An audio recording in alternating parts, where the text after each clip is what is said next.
নমস্কার, আমি নাহিদা ইয়াসমিন কবি সুবোধ সরকারের লেখা শাড়ি কবিতাটি পাঠ করছি।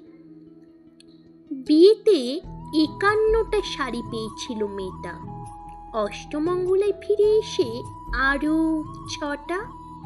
এত শাড়ি একসঙ্গে সে জীবনে দেখেনি। আলমারির প্রথম থাকে সে রাখলো সব নীল শাড়িদের। হালকা নীল একটাকে জড়িয়ে ধরে বলল, তুই আমার আকাশ। দ্বিতীয় থাকে রাখলো সব গোলাপিদের। একটা গোলাপিকে জড়িয়ে ধরে সে বলল, তোর নাম অভিমান। তৃতীয় থাকে ৩টি ময়ূর, যেন ৩ দিক থেকে ছুটে আসা সুখ। তেজপাতা রং যে শাড়িটার, তার নাম দিল বিষাদ।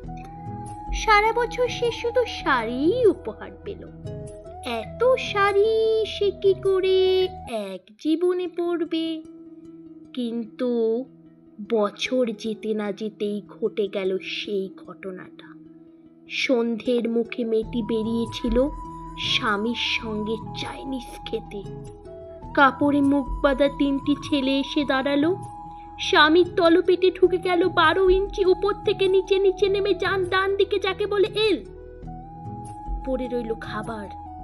চিলি ফিশ থেকে তখনও ধোঁয়া উঠছে। এর নাম রাজনীতি, বলেছিল পাড়ার লোকেরা।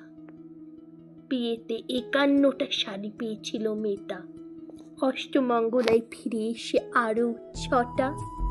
একদিন দুপুরে শাশুড়ি যখন ঘুমিয়ে, সে তার সমস্ত শাড়ি বের করে ৬তলার বারান্দা থেকে উড়িয়ে দিল নিচের পৃথিবীতে।